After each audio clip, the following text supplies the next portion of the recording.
PG rank holders have not taken, only 2 have taken surgery. The rest 98 have taken other than surgery. Why do you think this is happening? See, there are n number of possibilities in medical field. Don't pressurize the doctor. The surgeons doesn't have second chance. I would request everyone to see doctors as human. Do you think fatty liver has increased in your practice, sir? Fatty liver has definitely increased in proportion. How do you think AI will change your practice in the future right now? The AI will tell you this is the diagnosis, but is that going to be 100% right? No. Many people think even in robotic, robot does the surgery. It's not robot does the surgery. What are the risks if the patient has a gallstone? If any patient who is having a gallstone, if he is fit, there are 2 options. Any doctor who doesn't respect his own conscience is not a doctor. So இன்னைக்கு doctor Mahendran நம்ம கூட நம்ம podcast வந்திருக்காரு. There is a very leading gastroenterology surgeon in Salem. He specializes and he's a hospital owner and an entrepreneur and my very good friend. Thank you for coming, sir. Thank you, Raja. Thank you for inviting me for this wonderful show. Even I am excited to know what is this all about. And the first statement itself I need to correct. I'm not a leading gastroenterologist. I'm just a bleeding gastroenterologist. And I'm not the owner of the hospital. My father-in-law owns that hospital. And I accepted only one truth. I am a good friend of Rajaram. Thank you, Raja. So in your field, it's a procedure oriented and you must be doing day in and out. How do you feel when you are in surgery, sir? Do you feel in flow? Do you feel that the time has stopped and you are concentrating? What's the feeling? How do you feel that way? It varies depending upon what surgery you does. There are certain surgeries you really enjoy and do it. There are certain surgeries you can do at any point of the day, whatever state you are. Those kind of surgeries are very comfortable for you. And there are surgeries which will be very stressful for you. There are so many literatures wherein they have monitored the pulse rate of operating surgeons, and most of the surgeons, when they were operating, even if they are relaxedly doing the procedure what they like, they'll be having high pulse rate. Higher pulse rate, higher heart rate. Higher heart rate. Actually, it is a stress for any kind of surgery is a stress for surgeon. Even if they smile, they talk, and they claim that they enjoy, it is a stress because you are inside a handling a life, and any small deviation from the procedure what you are supposed to do, it will make a huge difference in the patient life. Or I would say, removing a gallbladder, laparoscopic cholecystectomy. At this point, is it a major procedure? No. I would say my patient, they will ask me, is it a minor procedure? In my lifetime, in the last 21 years, 2003 I joined MS. 21 years, I have never told any patient this is a minor procedure. No procedure is a minor thing for me. And it's the same thing for any surgeon. Same thing for any cardiologist. You wouldn't say any stenting procedure a minor. No. Minor is a very dangerous word because they shouldn't take this procedure lightly, and we should also doesn't, because most of the time this laparoscopic cholecystectomy, it's a straightforward procedure. Any person after 10 years he can do a laparoscopic gallbladder removal safely. But if one step is you get deviated, you got carried away, instead of clipping at the cystic duct, you are going for a clip at common bile duct. Nobody is going to do it intentionally, because gallbladder, the presentation, they have 100 different possibilities. 100 different possibilities. There are patients who we finish surgery in 30 minutes. There are surgery, even after 3.5 hours, you won't be able to find the gallbladder separately. So there are 100 possibilities. People have to understand, not all gallbladder removal is going to be the same. And for example, day before yesterday, I was operating on a guy with infected gallbladder. And he's very well, the children are known to me. We removed the gallbladder. It was actually a empyema, used to say, septic gallbladder with gangrene. Like some of the portion of the gallbladder, they didn't have any blood supply. The next day, yesterday morning, I went for a round. He was actually a patient on BiPAP. That means obstructive sleep apnea. They sleep, but they don't sleep. That kind of scenario. They in between they go for asphyxiation, apnea during sleep. They wake up with nightmares. He used as a machine. The questions they were asking was, there were a lot of doctors in their family. They were asking, "Onnum problem illaya?" See, when you are coming, onnum problem illana, why should you come to the hospital? You have a problem, you come to the hospital.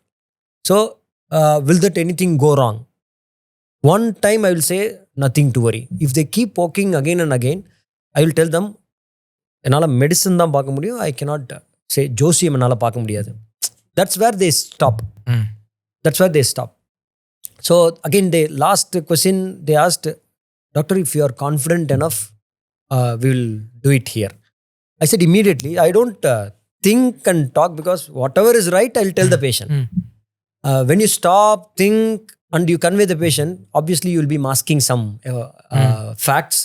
You'll be putting it in a polished way, which is not good for you, which is not good for your patient-doctor relationship. I told them, when they asked, if you are confident, because that family, for anything, they'll go to Coimbatore. I am in Salem. Because at that point, when they said the statement, if you are confident, we'll stay back, I told them, this is not about my confidence. So, if I am not confident, I wouldn't have admitted you for this procedure. So, if you are confident, stay here. Else, you have the freedom to move on. This is the same word I was, then in 15 minutes, I called one of his relative who knows me well for last so many years, and I told them, I requested, this is my request on behalf of me. Just tell them, doctor has given the freedom to go anywhere in Tamil Nadu and get operated. If they want, I will do it. So this is how I would say for all the junior doctors, don't bother about that this case will go. Because most of the doctors, we don't even chase the patient. Yes, don't that is the most important point. Yeah. Even now, even if you sit in 10 by 10 room and you are just giving a OP consultation, you will be able to give bread and butter for your family. And what I have seen in the last few years, most of this generation doctors, they want to spend more time with the family. They want to have a peaceful practice. They just, sometimes some doctors, they are just going off from the complicated cases. This is because the society is changing. The patient belief is changing. So, gastric ulcers is caused by H. pylori. So, do you think stress still leads to more ulcers? The gastric ulcer, Raja, there is no single factor that will cause gastric ulcer. Gastric ulcer is multifactorial. H. pylori is one of the factors. But I would say the patient, sleep, stress, sapad. Yes. 3 yes. Sleep, stress, and food. Everything matters for a gastric ulcer. H. pylori is one of the factors. One of the factors. Sir, in your practice, which is the most common surgery you do, sir, today? Very commonly, I do Gallstone disease, cholecystectomy, hernia, laparoscopic repair. And sometimes in the emergency, I do appendix. And followed by a lot of colorectal cancers. And again, not the last but not the least, a lot of fistula. Fistulas. Fistula. Yeah, that's okay. Fistula in ano, like pautram. What you use. So, gallstones, if the patient has, they take a lot of medicines. They ask me, come and ask me whether they can கரைச்சிடலாமா, அது மெடிசன்லேயே கரைச்சிட முடியுமா sir அப்படின்னு நிறைய பேர், they would have asked you also the same question, whether it can dissolve with some medicine. Is it possible, and what are the risks if the patient has a gallstone? This is one of the needed question of the hour, I would say, Raja. Like, I make this very clear and a single liner. You cannot dissolve gallstone in any kind of medicine. Be it allopathy, homeopathy, Ayurveda, Siddha, you cannot dissolve. If it is dissolving, it is not dissolving because of medicine. The gallbladder itself has cleared it through the bile duct. Which kind of stones it will clear? Not the stone, it's only the sludge or the sand. Mannu mar irukkiradhu in the passage it will go off without any symptom.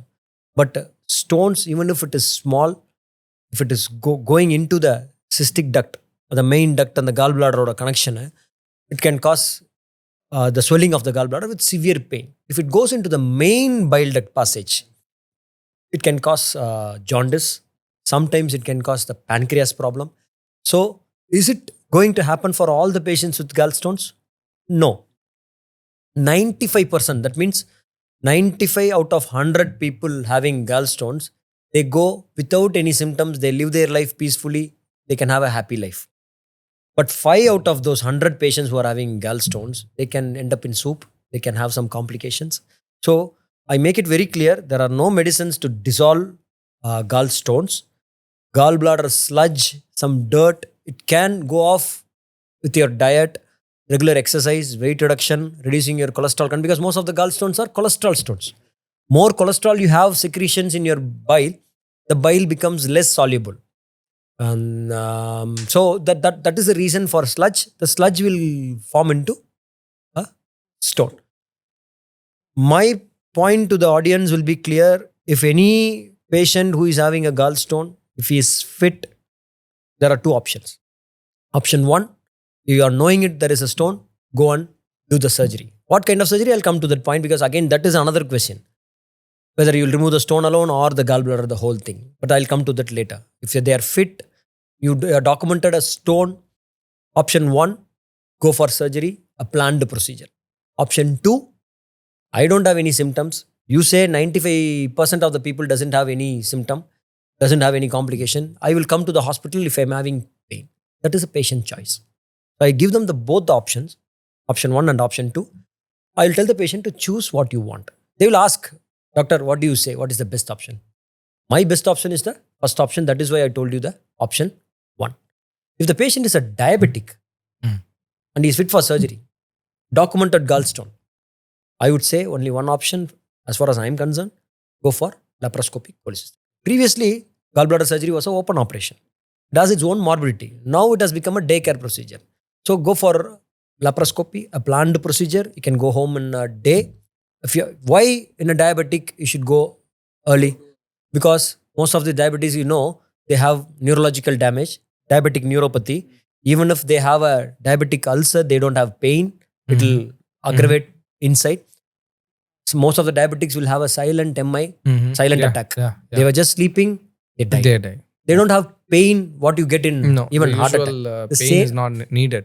The same thing happens for a gallbladder. The initial few hours to few days when the gallbladder is infected, they won't be having any symptom at all. When you detect, it will be late and the surgeries will be very difficult. And these kind of patients, when the gallbladder stone is causing complications like pancreatitis, jaundice, they have a very prolonged, struggled recovery. That's why I say diabetes with gallstone, go for surgery. If they are elderly, if they are not fit enough for a general anesthesia, obviously you will say them, don't come for surgery. If it is pain, just report immediately. The type of surgery, nowhere in the world they remove the stone alone from a gallbladder. That holds good for kidney, the urinary bladder, but not for gallbladder. Gallbladder with stone is a malfunctioning gallbladder. You are removing only a malfunctioning or a non-functioning gallbladder, not a functioning gallbladder. So that's why opening the gallbladder, removing the stone, this they call it as cholecystostomy, removing the stone. All these things have been tried in the world, ending up with a negative result, losing the patient dying. This was, I am telling, a century back. So even for the last 1 century, we have been removing the gallbladder, not the stones alone. The next they ask, removing the gallbladder, ஏதாவது problem வருமா, digestion problem வருமா? See, we are removing a non-functioning or a malfunctioning gallbladder. In the last these many years, none of the patients who have removed the gallbladder has come back to me saying there is a problem with the digestion.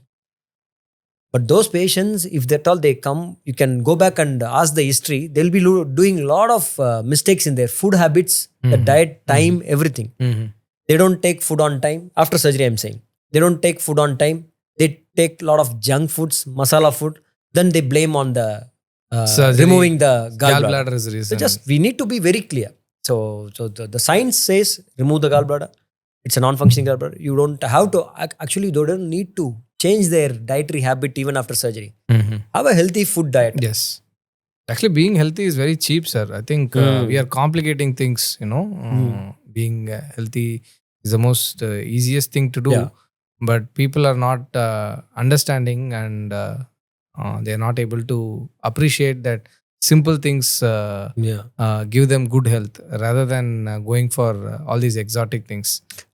After this COVID, I am seeing a lot of surge in number of gallstone diseases, Mhm. especially Okay, sir. in a fat person.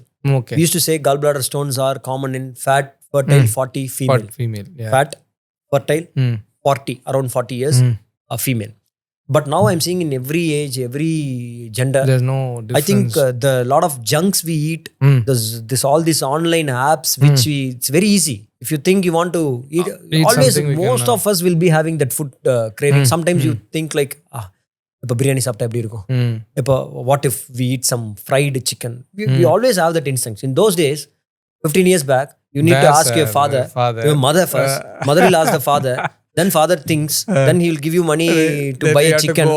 It's a long process. Then you it have to takes, go to the place, if you want to order eat chicken on Sunday, you need to plan from Wednesday. It's not like that now. No, yeah. If you plan at 6:10, Yeah. 6:25 the chicken comes chicken home, comes or else they'll give back your money.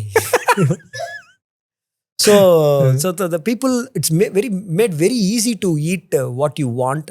So whatever you think, it will be on your plate in 15 minutes. Yes. There's instant So you don't have gratification. time whether to think like whether you need it actually, whether you want it really. Yeah. Sir, So sir, it's sir. different for a married person, but because even now they have to ask their wife. That is always there. But other than this gallbladder surgery, what do you think the innovation is going to be in the future for gallbladder and pancreas, because they are all closely related? What do you think is the next line of surgery? Everything in GI is going to be related with your food and dietary habit. Because the most of the diseases in gastro are related with your diet and lifestyle. If we don't change those things, every individual will end up in some sort of GI problem. Gallbladder stone is one example. Ulcer is another example. Obesity is a silent killer. Previously, I used to see a lot of cirrhosis liver failure patient because of alcohol in a male. But my OPD proportion has changed from alcohol to obesity causing liver failure. 10 patients I'm seeing with liver failure, 7 out of 10 patients comes with obesity rather than alcohol. Do you think fatty liver has increased in your practice, sir? Yeah, Like say 10-15, or when you are doing your post-graduation, 2008 or 2007, that period, how many fatty livers you used to see, and right now how many fatty livers? You think that proportion has increased? Like we would many ask folds. her an ultrasound. Many folds. It has increased many folds. There are many reasons. One, these days the ultrasound are more and more available than compared to what it was 2 decades back. That is that. And there are a lot more fibro scans into structure, and people have started doing more health checkup scans.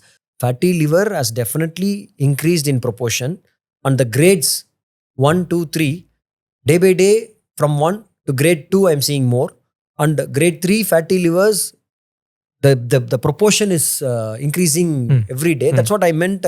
Anything you want to do in GI, any signs you want to do in GI, everything is going to revolve around the preventive measures, where it comes the diet and the lifestyle.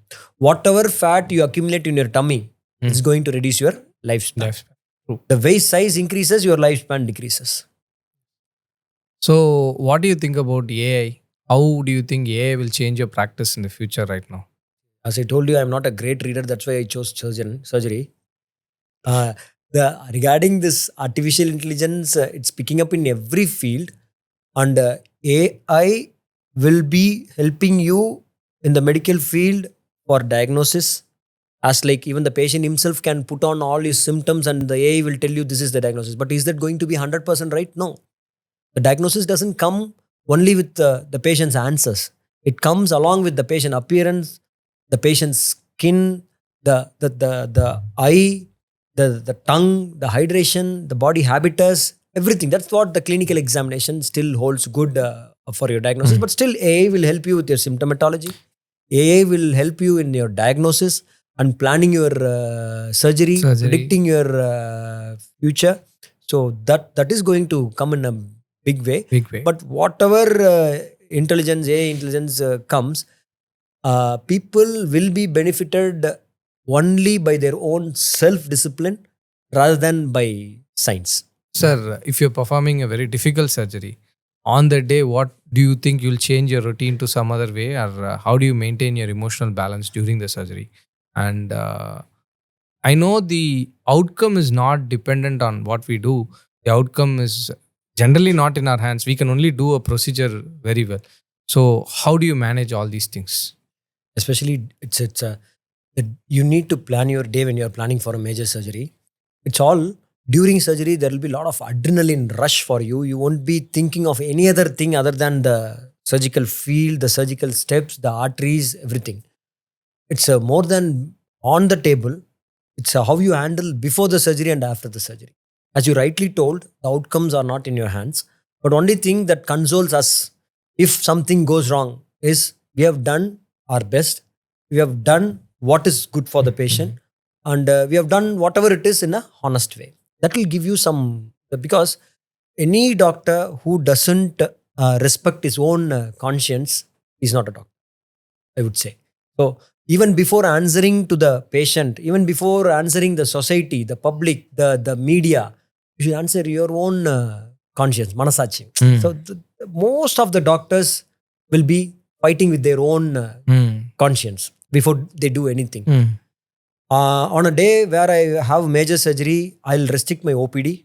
Some patients used to get offended. He's not seeing all the patients, because I restrict myself. I tell my OP staff, if they go today, they can come back on any day. They can go to any doctor or to myself. But if I get drained in the outpatient clinic, I won't be able to do justice for the major procedure. And if something goes wrong during the surgery, that's it. You cannot go back and revise it. You cannot because do that. I would say a lot of professions, other professions has some margin for error. If they give they want to change the evidence is not enough, they have given a judgment. With some more evidence, they want to change the judgment, they can do it. A mechanic can repair the machine again. An engineer can demolish and rebuild the wall, the window, everything they can redo it. But in our profession, you are given only one chance to perform, to do the best. I would say more than the air travel, more than the any other profession, leave alone the military, that's completely a different game. They are fighting with their own life, but we are fighting with our own life as well as the other man's life. So that is equally stressful. I would say this is my philosophy. So this is a noble profession. That's not even now it stands good. And I would say we should take care of our health in a good way. Spend some quality time with your family. Take care, because I have gone through so much. After procedure, I will be thinking like the patient will be going on 5th or 7th day back home. On 2nd day, he'll have some respiratory distress. He would have gone for a ARDS for reasons God only knows. I would say the one of the worst quality for a surgeon is taking blame on himself. Taking the guilt on himself. We would have gone through. Everybody would have gone through that. I should have done that way. I should have done very that difficult way. Postmortem is very But sometimes if you sit and rethink about the things what you have done, you couldn't have changed anything. You would have investigated him. You would have thought about him. You would have discussed about him. But that is what the best would have happened that time. But we take a lot of guilt. And now it is much better. Like a few years back, doing a surgery, sometimes if it is something goes wrong, or if it is going beyond what I imagined, if it is not coming in a way what I want to, I go through a lot of stress. I get disturbed in my sleep. I don't eat properly. I don't enjoy my food. I will be with my family, but I don't enjoy my family time. I will be watching a movie, but I don't really know what is happening in the movie. That is not actually advisable. Sir, when you do long surgeries like Whipple, and it takes a toll on your body, can you please tell us about it? Because we want to know as a surgeon how much toll your body takes on you. It's both physical and mental, Raja. Because some surgeries gets over by 30 minutes. I have been part of surgeries which took the team nearly even 16 to 17 hours. I would happily say that I was part of one of the very, very early intestinal transplants at Gangaram Hospital. I suppose that was one of the very few first in the country. So those kind of surgeries and the transplant procedures that which are technically more demanding. Sometimes it goes throughout the day, the whole night. I have seen my transplant surgeon chief he was doing artery, one of the toughest part in the transplant procedure. It was not getting okay. The Doppler was not good. He redid it. It was not again okay. Then again he redid it for the third time. It was not okay. The whole thing started at 9 o'clock, the implantation in the night. At 3:30 a.m. in the morning, again the artery was not good. He just came out. He stretched himself. He did some yoga postures and he scrubbed again and went in and did the artery for the fourth time. It was successful. So I don't think anybody else outside our medical fraternity will be able to understand what we go through as a physician, as a surgeon, as a cardiologist, as a GI surgeon. One thing is a mental stress. The other thing is your physical toll. Few procedures like this recent hernia procedures like ETUB, I have seen surgeons doing ETUB that day, the next 2 days not able to do even their household, their own self activities, taking rest for 2 days because of a back. Why, sir? spasm. Why? It needs a lot of your postures, your lot of strain from the surgeon aspect. The certain procedures still. The ergonomics are in a defining phase. They are yet to define the trochas, and you can't define this ETUB. I would say, for example, ETUB. The procedure is for incisional hernia. Incisional hernia, what do you mean by that incisional hernia? Any protrusion of bowel through an abnormal opening. What is that abnormal opening? Previous surgery, the stitch. The stitch would have gone away for n number of reasons. Any infection or your people gaining more and more weight. It opens up. So there won't be any defined planes. So you need to adjust yourself according to the patient anatomy. Sometimes you need to stand like this. Sometimes you need to bend. You'll be dancing around the whole procedure. So that takes toll on it. So I would say that all of us, all the physicians, we should take care of our own health and the flexibility. I know many laparoscopic surgeons who underwent cervical disc surgery after so many years of laparoscopy. Like the monitor, we used to keep it at level. But now we have realized it's always best to keep at the eye level or some lower than our. Now we have gone for pendant monitor. Initially, we used to think twice before spending on our luxury. Yes. Because whatever you spend in theatre, whatever you spend in hospital, it will indirectly affect the patient bill. So that's why we keep our comfort less, but we don't compromise on the technology. But now the people, our surgeons have realized our ergonomics, our body health, it's more important. That's the reason we have gone for advanced 4K, 8K, high definition, 3D laparoscopy, and even the robotics. Yes, sir. Robotics. We'll just see that robotics video, sir. Like how it will change. Deepi, can you just play that video? So we were seeing this. So they are doing an robotic. Many people think even in robotic, robot does the surgery. It's not robot does the surgery. Still the surgeon robot gives their arm. Still a surgeon does the surgery. So this is the incisional hernia which has gone. Yeah, gone in. Okay, they're just reducing the content from the hole. Okay. And those are the muscles. Okay. Now they'll suture the hole, keep a mesh to just reinforce our repair. Okay. So that the fibrosis will be good and it doesn't create any other. They're creating the space, they're closing it, and then they're closing it with the stitch. Just the stitch alone will not be enough. Okay. They'll keep a mesh over it. So because of robotic, surgeon can relax himself. He can sit on the console and he can operate for any number of hours. In between, he can take a. How does it help, sir? Like you are going to be seated and you're going to thing. You're going to do it in. In laparoscopy, you need to because laparoscopy has very few dimensional movement. A robot has 7-dimensional movements and it's a 3D picture. The number of dimensions you can move around your instruments is more in robotics. But I would say robotic cannot replace laparoscopy, but robotic is an added feather in your armamentarium.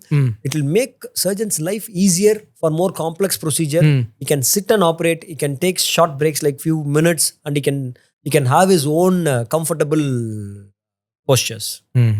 And your staffs will be there. So in robotic surgery, how will the staffs help you? Or because you are having all the instruments under your care, don't you think the staffs also... Robotic, the first thing they see in a robotic surgery is the safety precautions.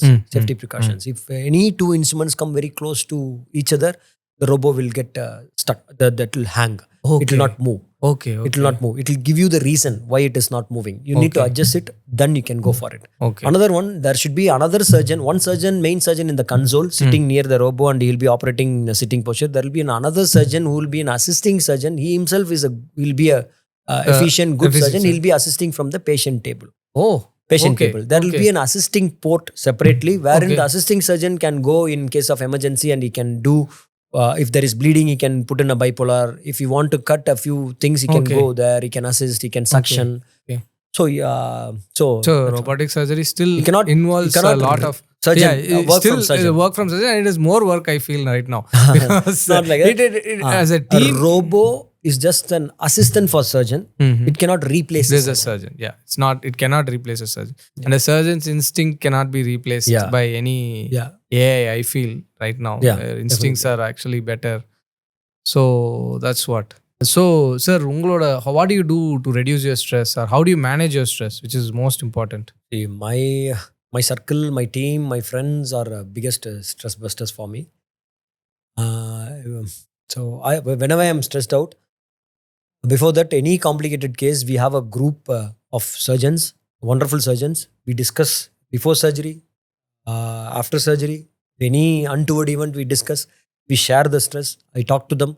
They give you some tips to tide over the things. They give you some treatment options, and they also console you that always reminding you that not everything is in your hand. Stay grounded, because ultimately, whatever you say, doctors are also human. They are not God. They're not. My chief used to say, when he's talking to a patient's attender outside the ICU, my chief is now around 78, 80 years, and she still operates every day. He's a wonderful teacher, Dr. Samiran Nandi, in Gangaram. So he used to say, see, we are human. We are not God. We have done our part. Let's pray for the good. So my stress is one, I talk to my colleagues, I talk to my friend circle, I talk to my family that I'm going through this. I just need a break. So they don't disturb for my every domestic activity. They don't disturb me. They just leave me alone. I listen to a lot of music. I love singing. I'm not a professional singer, but I do enjoy singing alone. And I would say all the doctors should learn at least one musical instrument. Whenever you are stressed out, whenever you are going down, whenever you are depressed, I think music will be one of great stress busters. Sometimes I used to watch good movies, not all those terror, flight, horror, some feel-good movies. There are a lot of true... 9 out of 10 movies I watch will be some true events, some inspirational story based on true events. I never missed a single movie which was based on true events. I search for it in the entire OTT. So my family has trained in that way. Every Friday night we search for a movie. For the last 3 years, I have fixed up at my home. Friday is a movie night. At 8 o'clock, we sit in the hall, we make some popcorn, and we watch some feel-good. That's very nice. Feel-good movie. The children really enjoy. That is the time they feel they are spending with their parents. Yes, I play cricket. Again, not a professional. I am actually jack of all trades, master of none. So, but that is better this way. The complete statement is jack of all trades, master of none, and it is better than being only one.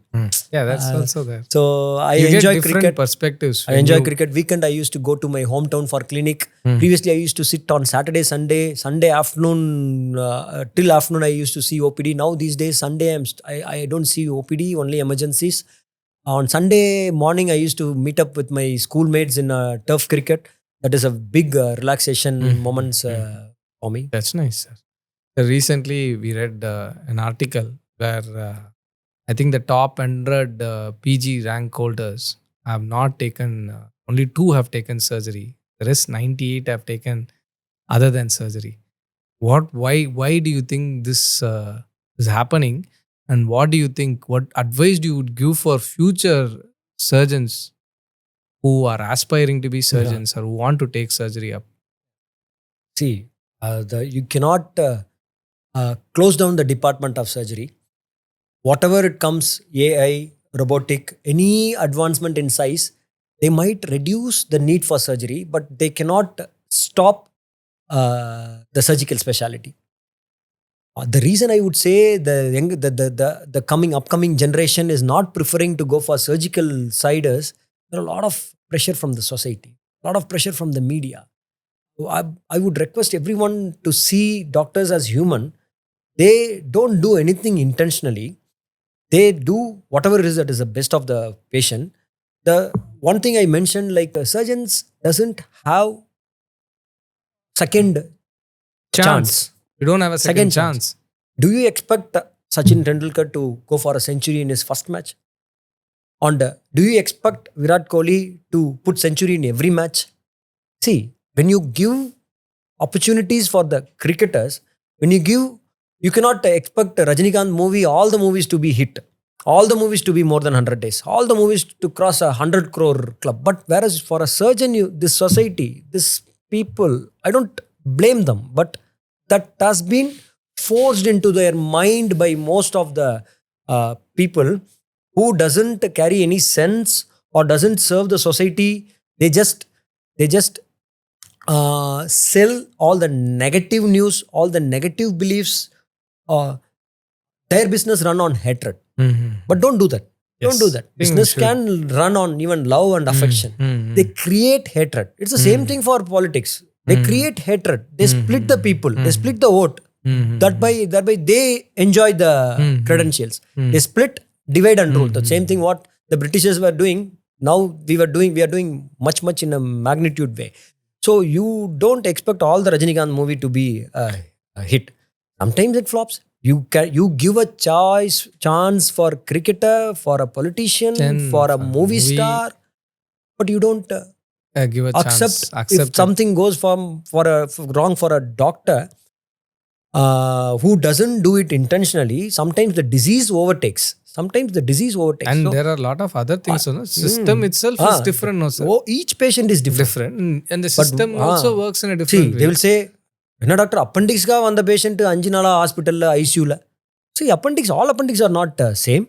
Some appendix are just swollen. Some appendix are burst. Some appendix would have spread all the fecal, the stool, the motion inside the abdomen. And the patient himself wouldn't have had a controlled diabetes. He would have been an asthmatic. You would have been an elderly patient. You would have been heart disease patient. See, there are n number of possibilities in medical field. Don't pressurize the doctor. Don't see if the same thing goes. My worry, like I would have, now I am 44. I have the right to retire at 50 or at 60. I don't think like a previous generation doctor we will be working till 75 or 80. I think most of the present generation doctors want to retire soon. They want to see the world.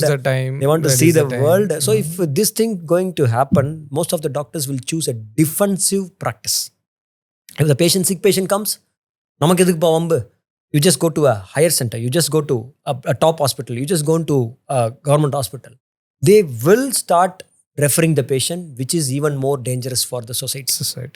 If they are taking risk, they will say 50-50 risk. That means they are giving you a chance to survive at least 50%. If they are referring or if you are differing as a patient relative, Vana doctor, avlo risk na, I am not doing the surgery. If they are referring or you are differing, you are making the patient 100% dead. True. So give them, be with them. That's the only thing they expect. Believe them. Be with them.